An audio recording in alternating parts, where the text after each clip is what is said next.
Ето това е един водопад в Коста Рика. Намира се в подножието на един вулкан, който е активен, но слабо активен. Постоянно избухва по-малко.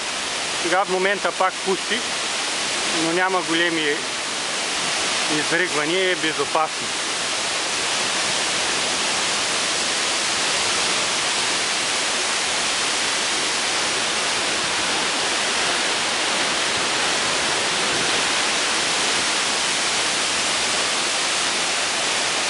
Иначе това е като джунгла, навсякъде има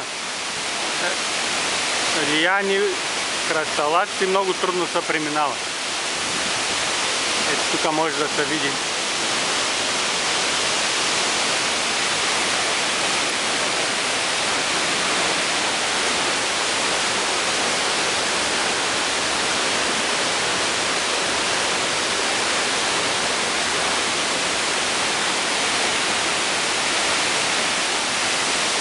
Тук толкова.